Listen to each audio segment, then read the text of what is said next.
Jon Batiste, the music director of The Late Show with Stephen Colbert, was the star of this year's Grammy Awards. And now he's reflecting on his big night after winning 5 Grammys. CBS 2's Alice Gaynor speaks with the singer and musician to talk fame and family. Yes, Alice, hello. All right, so you don't need any sort of introduction. We know who we're speaking to. It's great to be here with you.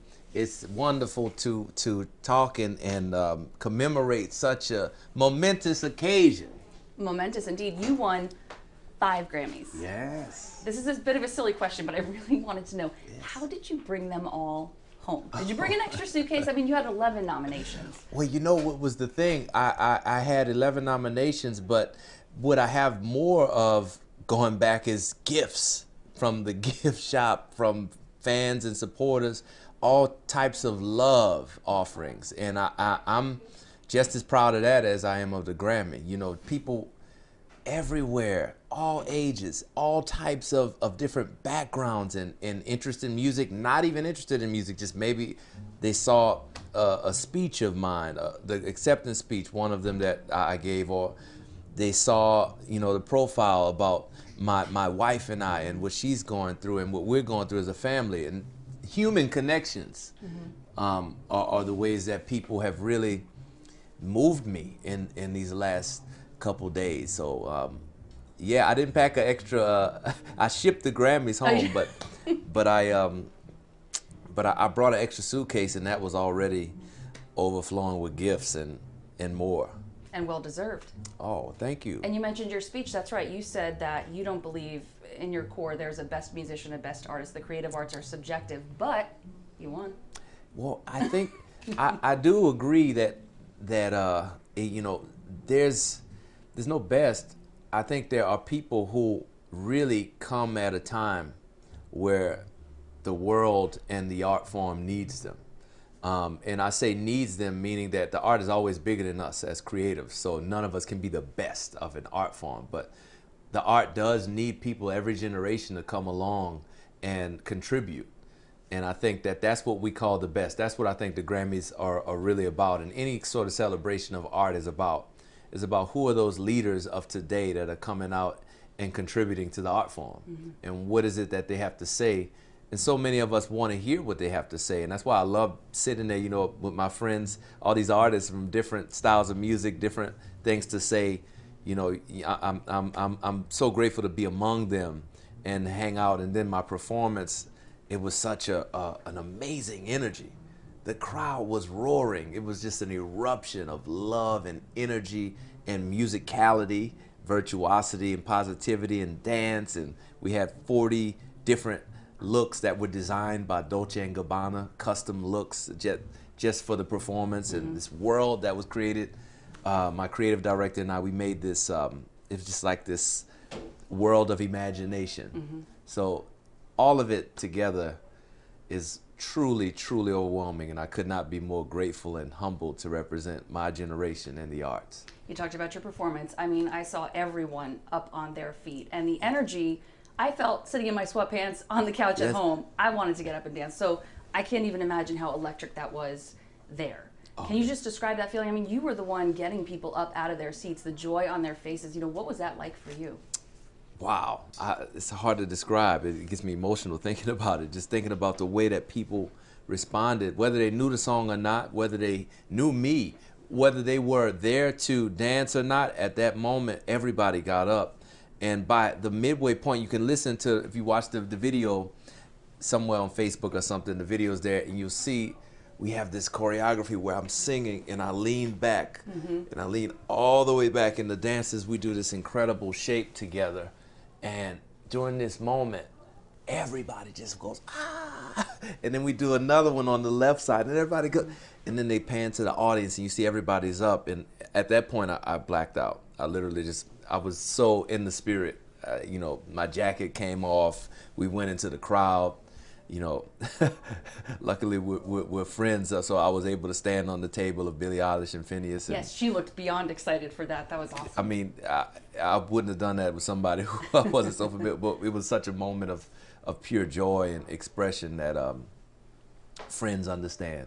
So I gotta ask you about the choreography. As a former dancer, you wouldn't know Oh. it. You wouldn't know it by whatever I just did before. but- Really? We were dancing before. Okay, well, don't watch that playback, but I'm a little rusty. But your moves, you know, that choreography, how much of it is a choreographer? How much of it is freestyle? How much of it is you just feeling the music? You know, what's your input with when you perform like this with the dancers? I'm so blessed. I mentioned my creative director, Jamel McWilliams. He's also the choreographer. In these moments, what he does is incredible because he looks at me in my natural movement. As I listen to the song, he'll play the song and we'll just dance in the studio for hours. And he'll watch me move and then he'll move and we'll kind of have a conversation in movement. And he'll see all of that and build something based on my natural movement and natural instinct. And then he'll build a world of movement around it.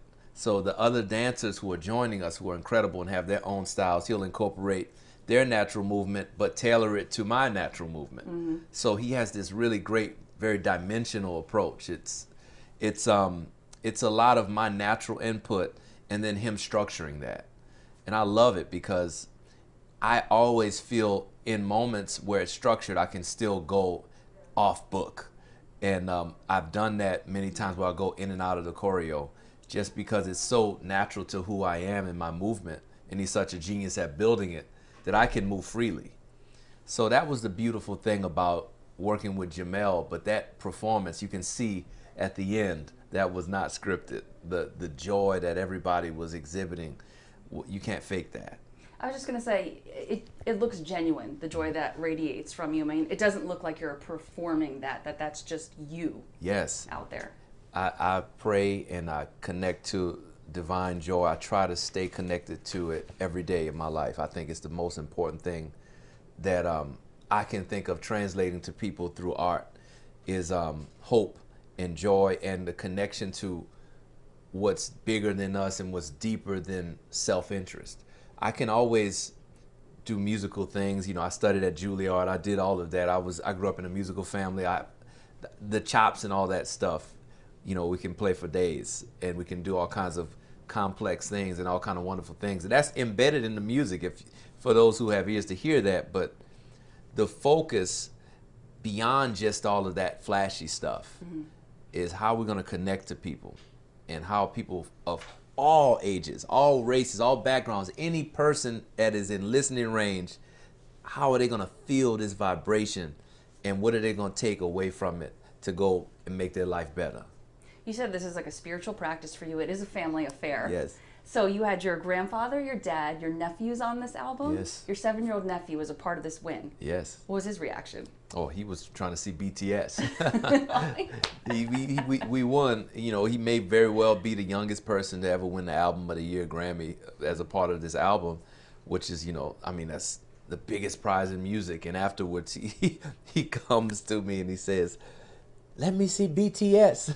And you were hanging out with one of the BTS members. So you must be the coolest uncle to him ever because of that. Oh, he almost he wanted to live with me and move from New Orleans and come up here because he got a chance to meet Doja Cat as well, and he was dancing and we were backstage hanging out, and there's this video of him. It's an adorable video. He's just dancing and Doja Cat is there, and we're just egging him on, and he's loving it. Loves the camera. I should get him an agent. You should. Going back to your speech, you also, like we talked about, mentioned how music reaches people at a point in their lives when they need it most. It's like a radar. Yes. What's an example of an artist or a piece of music that's spoken to you recently? Oh, wow. That's such a great question because it changes all the time, and sometimes it's different eras of music. You know, I've listened to a lot of the work of Bach, you know, in times where I need to connect to something that can bring me to serenity. And his music, it doesn't even matter, you know, I was listening to the Goldberg variations or things that he's written like the St. Matthew's Passion, bigger scale works and things like that. It just doesn't even matter. Something about everything he's written connects to me in this really deep way. And I mean, I always go back to the greats like Nina Simone or Duke Ellington and people from today. I've loved listening to Kendrick Lamar's work And you know, actually, speaking of Billie and Phineas, you know, Billie Eilish, the record that she made with her brother in their bedroom has become a part of my partner's leukemia therapy and painting practice. It's part of a playlist, you know, that she's created, basically a list of songs that when she listens to them or we listen to them together, it helps her to be creative. And that's one of the first things I got a chance to talk about. The first time that we met was how powerful that was once we got that diagnosis, to have music to go to, and Billie's music being some of the music that we actually went to in this time. So that's a great example of a recent thing that's been ongoing.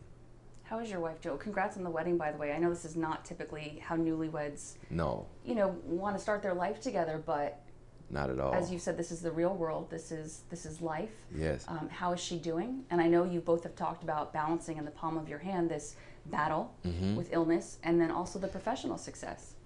Well, I find that you have so many people who are really rooting for you out there, and that's something to hold on to and really helps you through these times, because the normal way that one would would celebrate with their partner is not going to a cancer ward. So that's the thing that we're balancing, really, is there's this over here, but then there's all of these people rooting for us, and there's our family and friends, and there's all of this light and love. That's what we're connecting to. And we know that once we get on the other side of that, however that happens, we're going to be grateful, because even in this time, we're not taking it for granted. We're not looking at this time as something that's just, this is the hard part and we'll get to the good part. No, there's good parts in this too. There's good parts in all of it. And that's really hard to do, but I truly do commend her as well. You know, I'm on the outside dealing with it from a different point of the battlefield, but her, from her perspective, to find that I really admire as well. I wish you a long, happy marriage, and I hope you guys get that honeymoon and vacation that you've talked about. Yes. You know, let's talk about to Carnegie Hall. Oh yeah, Carnegie Hall. And you were just mentioning, you know, classical music. What's going into your performances upcoming at Carnegie Hall? Can you talk about that? Oh yes, it's going to be incredible. It's really like a once in a lifetime thing that's truly never been done on two fronts. You know, the April 24th performance is with Gateway Symphony Orchestra, and that's a milestone for Black American music, because it's the first Black American orchestral performance and composer pairing in the history of Carnegie Hall. That's a beautiful celebration, and that will be one piece that I'm premiering. But May 7th is this truly epic work. I'm calling it American Symphony right now, and it's a symphony that is my view of what a symphonic orchestral performance would be if an orchestra was invented in the 21st century. If the orchestra or the symphony was invented today, what would that sound like? What would that look like? How would that feel going to that performance? And you'll have musicians from all different backgrounds playing together, because you would have that if it were made now. Indigenous American musicians next to marching band musicians, next to jazz musicians, next to electronic musicians, next to classical musicians. And that really does represent my belief and the ideals of American life. And final question, I think it's the final one. So we're going to be interviewing your artistic co-director at the National Jazz Museum in Harlem, Christian McBride, later. Oh, yes, yes. And so you wear so many hats. Is there anything you haven't yet accomplished that you're still aiming to do? Wow, I was really grateful to have all the things that have happened to me, and I've worked so hard. I don't think anything that happens, it comes without the dedication and good people that are dedicated around you. So I want to continue that trend, whether it's, you know, I've been blessed to be in TV, I'm blessed to win an Oscar, and to now have these Grammys and do all these things. It's great, but without the dedication and love for the craft, the drive to just keep doing it, and to have good people that are also dedicated and expert in their craft around you, that's what I love. Just whatever we're doing, whatever awards we're winning or not winning, having that circle and that fire that's lit under that circle to just roll and roll and roll. That's what I love. So sign me up if it's good people, dedicated people, and just pure objectives. Thank you so much. Is there anything else you want to add? Anything someone hasn't asked you yet that you want to put out there? Oh wow. No, there's just so much that I do, but I really want to just thank everybody who supports my music and believes in real music and real artistry, and is not caught up in the noise of celebrity and the noise of all the things that can, I mean, detract from the purity of what we do, as music is something so special. And I really thank everybody who's supported what it is that I do, and I'm also grateful that what I've done can help people through hard times. So I always want to make sure people understand that it's not about me. I love when people come to me and speak on the street, or they come and tell me that this music or this movie that you made or whatever it is that you did helped me when I was, I was at a point where I didn't know. I didn't know what was to come. I didn't know if I was going to make it. So when people tell me that, I always like to acknowledge it when I have these platforms and I can speak to people. So thank you. Thank you for the support. And congrats. I mean, this is incredible. Congrats. Yes, we did it. We did it. My family's so proud. My mom and dad were there. My grandfather was there. It's a family affair. My sister was there. My nephews, of course. So that's amazing. Your grandfather, you said he's in his 90s? He's almost 90, 89. Okay, wow. So special. Yes, 89 years old, and been through a lot. He's been through so much as a leader in the community where he's from in Louisiana, obviously, and around different parts of the world. He's one of the first to integrate the Navy, and he was one of the presidents and leaders in the Hotel Workers Union and the Postal Workers Union, and helped to fight for the rights of workers of all races, and to help to really regulate things so that people could get paid correctly, and all types of things he's done. And to see his grandson accept the biggest award in music, that was so special for me, to see him there and to share that with him after all he's done for the community. So very nice. Was there ever a question you wouldn't go into music? Given the background and the family, I mean, was there ever a time where you thought you might do something else? Well, that's cool to think about. I often think about that, like, what would I be doing? Maybe I should go and do something else in a few years or whatever. But I often think back, and I wonder if I hadn't been born in New Orleans, would I have been a musician? I probably wouldn't have. I have so many different things I'm interested in, so many things that I've done as a kid, and then music at around 13 or 14 just took over. I started to advance at it really quickly, but I think music being more a way of life in New Orleans, just a part of the way that we live, was something that if you're really good at it and you're young, they celebrate you, and there's a lineage of people who will lift you up and mentor you. So I had the natural talent, and also so many people who believed in me when they saw that talent. It kind of propelled me.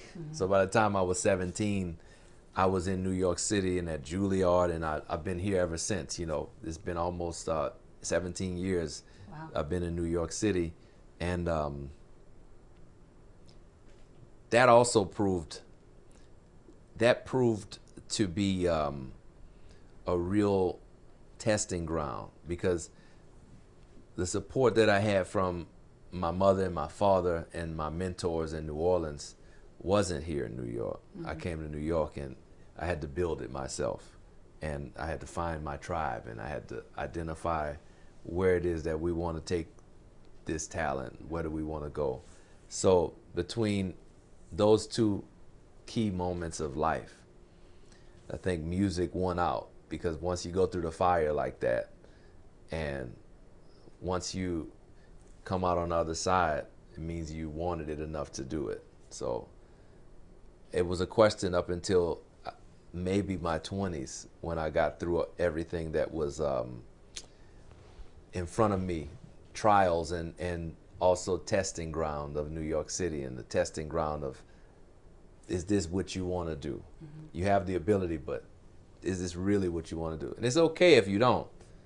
Well, they say if you can make it here, you can make it anywhere. That's right, and it proved to be true. Mm-hmm. I didn't never think that I would be on a television show like The Late Show with Stephen Colbert on CBS, and never thought I would be making all these musical choices with idols of mine, you know, sitting and talking with Stevie Wonder. Lenny Kravitz presented the award last night. Lenny Kravitz. Lenny was one of the first people I played with in New York. Mm-hmm. Lenny Kravitz and Prince, rest his soul. One of my early performance opportunities when I was 19 years old. So, you know, I really, it's been a great, great journey. And well-deserved, all of it. Oh, thank you so much. And I just also have to ask you, just last question, I know you probably have to get going. You know, you mentioned before too with the song and people getting up on their feet, they maybe didn't know this song. What do you hope your Grammy win does, you know, for your music and jazz music and, you know, the different genres? You know, people get focused on pop music and things like that. Are you hoping this brings, you know, a bigger audience, attracts a bigger audience?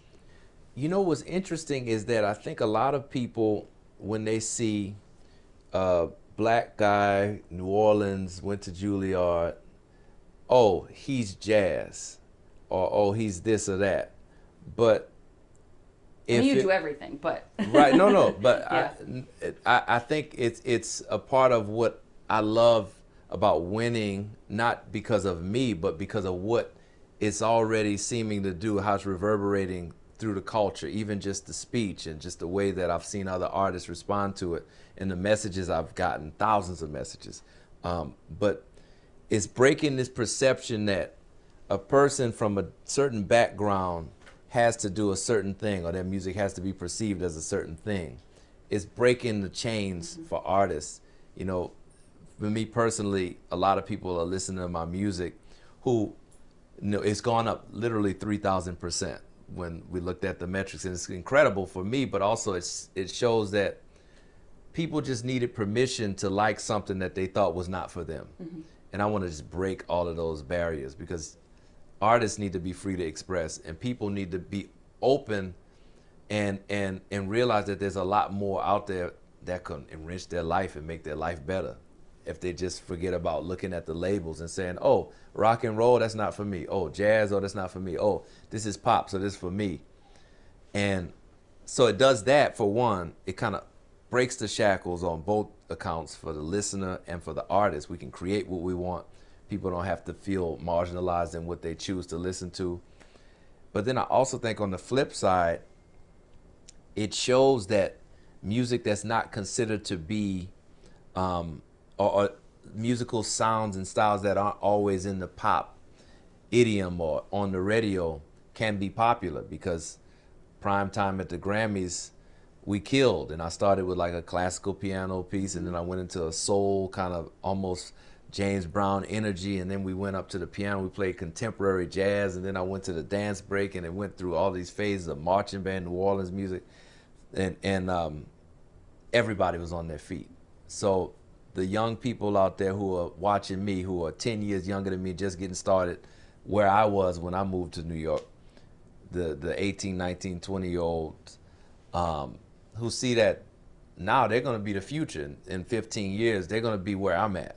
And they're going to say, oh, I don't just have to write this one thing if I want to be popular, or if I want to do this other stuff, I don't have to just accept that there's a ceiling to it.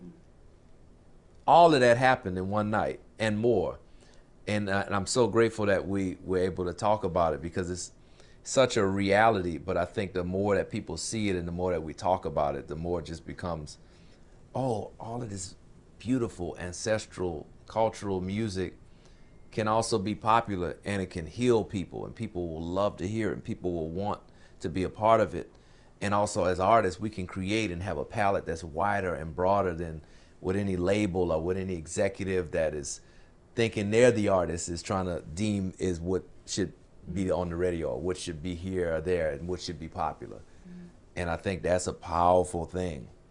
That's very powerful. So I'm honored to be a representative of that. I'm honored to stand on the stage and show people, look, all of this is possible, and all of these shackles are no longer relevant.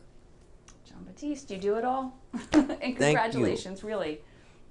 Well deserved, can't say it enough. Really Oh, excited for wow. Yeah. God bless you, Al. Thank you. Woo, Thank you for being so generous with your time, too. We really appreciate Oh. this. I know you're a busy man, my gosh. Yes, we're rolling, but thank you for coming. Oh, I'm yeah. glad that we could do this.